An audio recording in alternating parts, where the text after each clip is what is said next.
నమస్తే, welcome to legend TV. ప్రస్తుతం నాతో పాటు బీఆర్ఎస్ నాయకురాలు పావని గౌడ్ గారు ఉన్నారు. మాట్లాడే ప్రయత్నిద్దాం. ఫైనల్ అంటే ఈ కేసు ఇష్యూకి సంబంధించి మీరు గత కొంతకాలంగా కొట్లాడుతూనే ఉన్నారు. దీనికి సంబంధించి ప్రెస్ మీట్లు కూడా కేటీఆర్ గారు పెట్టడం జరిగింది. మరి ఫైనల్లీ క్వాష్ పిటిషన్ అనేది కొట్టివేయడం, ఇది మరి ఎదురు దెబ్బ కింద తీసుకుంటారా? మరి ఎట్లా ఎదురు దెబ్బ అని ఎట్లా అనుకుంటున్నారు మీరు అందరు? నాకు అర్థం కావట్లేదు. మాకేమన్నా నేరం రుజువైంది, నేరం నిర్ధారణ అయింది, కేటీఆర్ గారిని తీసుకుపోయి జైలు వేసిండ్రా? క్వాష్ పిటిషన్ అనేది కొట్టుడు పడ్డది అంటే విచారణ జరుపుకోండి, విచారణకు హాజరుగండి అని చెప్పిండ్రు. విచారణకు హాజరైతామనే మేము అనుకుంటున్నాం కదా. చట్టాలకు న్యాయస్థానాలకు గౌరవం ఇచ్చటోళ్ళం కాబట్టి విచారణకు హాజరైతామనే పోయినము. కానీ వీళ్ళు ఇదివరకు చేసింది ఏదైతే ఉన్నదో, లగచెర్ల రైతుల లడాయి ఎక్కడికి తీసుకొచ్చిండ్రు, పట్నం నరేందర్ రెడ్డి గారిని ఏ విధంగా అరెస్ట్ చేసిండ్రు, పట్నం నరేందర్ రెడ్డి గారు జైల్లో ఉన్నప్పుడు ఏదో స్టేట్మెంట్ ఇచ్చిండ్రు అనేసి ఫేక్ ప్రాపగాండా చేసి కేటీఆర్ గారే ఇదంతా చేపించిండ్రు అనేసి, ఆయన అప్రూవర్ గా మారిండ్రు అనేసి ప్రచారాలు చేసిండ్రు.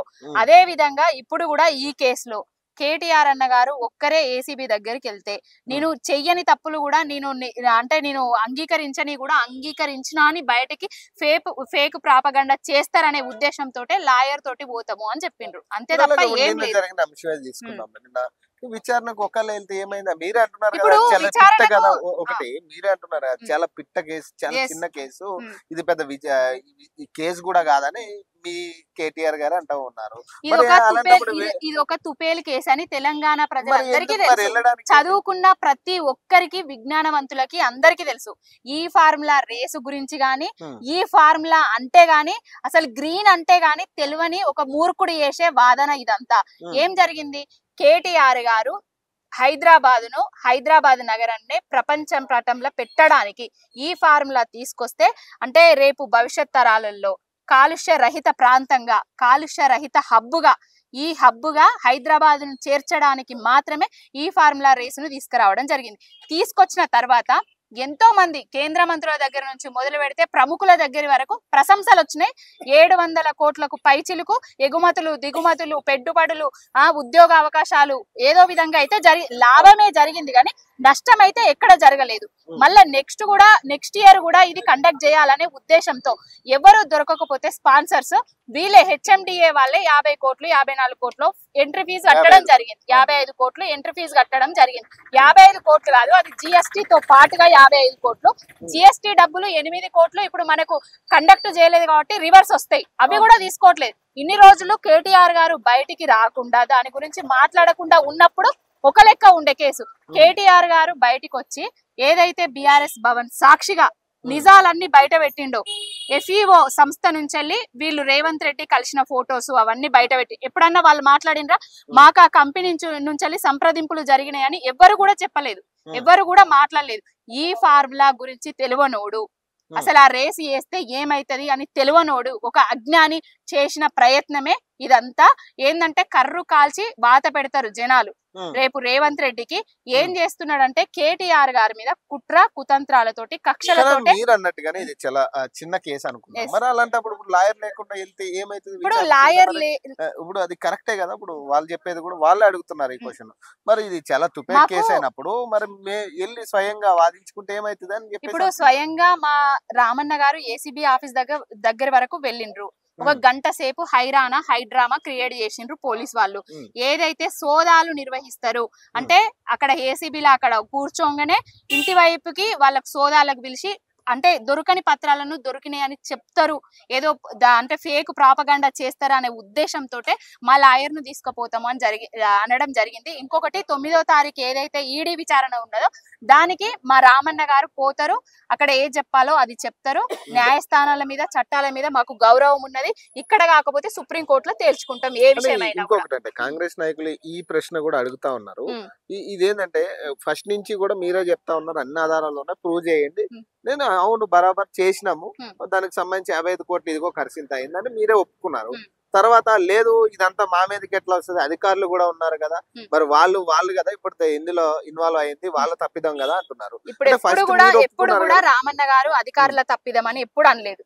ఎప్పుడు కూడా నా మా మంత్రివర్గము నా మంత్రి నేను ఐటీ మినిస్టర్ గా నేను చేసిన నీ మున్సిపల్ అండ్ అడ్మినిస్ట్రేటివ్ మినిస్టర్ గా నేనే చేసిన నేనే ఇచ్చిన అని ఎప్పుడైనా చెప్పిండ్రు కానీ మా అధికారుల తప్పిదాల వల్ల జరిగిందని ఎప్పుడూ చెప్పలేదు రామన్న గారు. ఇంకొకటి ఇదేంటంటే ఆనాడు రాముడి గుడి కట్టిన రామదాసుకే నిందలు తప్పలేదు. ఈనాడు ఈ రాముడికి హైదరాబాద్ నగరాన్ని ప్రపంచ పటంలో ఒక చేర్చడం ఉద్దేశంతో దిగ్గజమైన నగరంగా చూపెట్టడానికి ప్రపంచ పటంలోనే మేటి నగరంగా తీర్చిదిద్దడానికి ఆయన చేసిన కృషిని వీళ్ళు పసలేని అసలు అది నిరాధారమైన నిందలు వేసుకుంటూ ఏంది సునకానందం పొందుతున్నారు. ప్రజలందరికీ అర్థమైతుంది రేవంత్ రెడ్డి అనేటోడు గద్దెనెక్కిన తర్వాత ఏం చెప్పిండు, కేసీఆర్ ని అరెస్ట్ చేస్తా, కేటీఆర్ ని అరెస్ట్ చేస్తా, బీఆర్ఎస్ పార్టీని భూస్థాపితం చేస్తా అని చెప్పిండు. ఇప్పుడు కేటీఆర్ గారిని అరెస్ట్ చేయడం కూడా బీఆర్ఎస్ పార్టీ శ్రేణులను కొంచెం ఒక కిందికి దిగజార్చుదామని చూస్తున్నాడు. కానీ ఎవ్వరు కూడా మేమందరము ఏందంటే అన్ని కూడగట్టుకొని ఉన్నాము. ఇప్పటికీ రేవంత్ రెడ్డి ఎన్ని అగచాట్లు పెడుతున్నాడు, తెలంగాణ ప్రజలను ఏ విధంగా పరిపాలిస్తున్నాడు అన్ని మేము చూస్తూనే ఉన్నాము. ప్రతి దగ్గర రామన్న హరీష్ అన్న ముందుండి ఫైట్ చేసిరు. ఇప్పటికీ కూడా కేటీఆర్ గారిని అరెస్ట్ చేసినా కూడా ఇది డైవర్షన్ పాలిటిక్స్ లో భాగంగానే రైతు భరోసాను 12,000 చేసిండు, 15,000 ఇస్తా అనేసి ఆ టాపిక్ ను జనాలకి పోకుండా ఉండడం మాత్రమే. ఖజానా లేదు, ఖజానా లేదు అని ఎలక్షన్ ముందు హామీలు ఇచ్చేటప్పుడు తెలియదా? ఇప్పుడు లంకె బిందెలు లేవు, మట్టి బిందెలే ఉన్నాయి అనేసి ఎలక్షన్ల ముందు హామీ ఇచ్చేటప్పుడు తెలియదా? 2,500 మహిళలకు పెన్షన్ ఇస్తా అన్నాడు, అది తెలియదా? 2,000 పెన్షన్ 4,000 పెంచుతా అన్నాడు. ఇవన్నీ ఖజానా లేకుండా ఎట్లిచ్చిండు అంటే ఇప్పుడు చెప్పి తర్వాత అధికారంలోకి వచ్చిన తర్వాత ఎగ్గొట్టే ప్రయత్నాలే కదా. ఇప్పటికీ కూడా ఇదంతా జరుగుతుంది డ్రామా. తెలంగాణ రాష్ట్రంలో డ్రామా క్రియేట్ చేస్తున్నాడు, డైవర్షన్ పాలిటిక్స్ చేస్తున్నాడు రేవంత్ రెడ్డి అనేటోడు. 15 రోజులు అల్లు అర్జున్ కేసును ఏ విధంగా చేసిండో గుంజుకొచ్చిండో మనం చూసినాం. ఇప్పుడు రైతు భరోసా విషయం ఏదైతే ఉందో ప్రజలకు పోవద్దు, 12,000 ఇస్తున్నా అనేది పోవద్దు అనే ఉద్దేశంతో ఇప్పుడు కేటీఆర్ గారి అరెస్టును సాగదీస్తున్నాడు. 26వ తారీఖు లోపల నేను రైతు భరోసా చేస్తా రైతులందరి అకౌంట్లల్లా అని చెప్పిండు. ఆ 26వ తారీఖు వరకు కూడా వెయ్యడు. ఎగ్గొట్టడానికే ఇవన్నీ ఎత్తుగడలు చేస్తున్నాడు. ఇదంతా కుట్రలో భాగంగానే కుతంత్రాలతో భాగంగానే బీజేపీతో కుమ్మక్కయి కాంగ్రెస్ చేస్తున్న ఎత్తుగడలు. వాళ్ళే కదా కొట్టుకున్నది. ఇప్పుడు బీజేపీ వర్సెస్ కాంగ్రెస్ జరిగింది కదా ఈరోజు కొట్లాట కూడా. ఏం జరిగినా కూడా అవి నాటకాలు మాత్రమే. ఇప్పుడు ఏసీబీ ఎంటర్ అయింది, యాంటీ కరప్షన్ బ్యూరో. అసలు కరప్షనే జరగలేదు.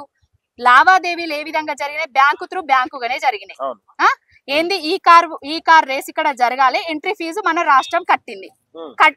కట్టిన తర్వాత కూడా ఇంకా మిగిలిన డబ్బులను కట్టకుండా ఈ ఫార్ములా రేసును నిర్వహించకుండా రాష్ట్ర పరువును దిగజార్చింది ఎవరు? రేవంత్ రెడ్డి కాదా? ఇప్పుడు ఎఫ్ఈఓ వాళ్ళతోటి నువ్వు సంప్రదింపులు చేస్తావు, ఇది బయట పెట్టవు. ఎఫ్ఈఓ వాళ్ళు నిన్ను వచ్చి కలుస్తారు, అది బయట పెట్టవు. ఎప్పుడైతే రామన్న గారు బయట పెట్టిన తర్వాత దీనిలో దూకుడుగా వ్యవహరిస్తున్నాం, ఏసీబీని పిలుస్తున్నాం, మనీ లాండరింగ్ జరిగింది, గ్రీన్ కో సంస్థ నుంచి ఈ విధంగా జరిగింది అనే తప్పుడు వార్తలు, ఇవన్నీ తప్పుడు నిరాధారమైన కేసు తప్ప ఏం లేదు, పసలేని కేసు ఇది. ఫైనల్ గా ఏం చెప్పదలుచుకున్నారు మరి? అరెస్ట్ అయితే ఉంటుంది అనేది ఒక కాంగ్రెస్ అరెస్ట్ అనేది ఇప్పుడు వాళ్ళ ఎవరైతే లాయర్స్ ఉన్నారో వీళ్ళందరూ చెప్తా ఉన్నారు ఖచ్చితంగా ఈ కేసుకు సంబంధించి బలంగా ఆధారాలు ఉన్నాయి, దీనికి సంబంధించి ఖచ్చితంగా అరెస్ట్ తప్పదు, రిమాండ్ కి అయితే ఖచ్చితంగా తీసుకుంటారనేది ఒక చర్చ జరుగుతా ఉంది.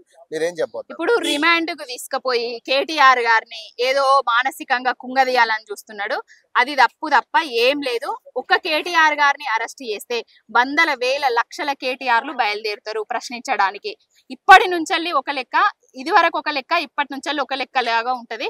కేటీఆర్ గారిని అరెస్ట్ చేసినంత మాత్రాన నీ 6 గ్యారంటీల గురించి, నీ 420 హామీల గురించి, నీ తప్పుడు ప్రచారాల గురించి, నీ తప్పుడు వాగ్దానాల గురించి ప్రజలందరూ ఏకమై ఏకదాటిగా నీ మీద యుద్ధం ప్రకటిస్తారు.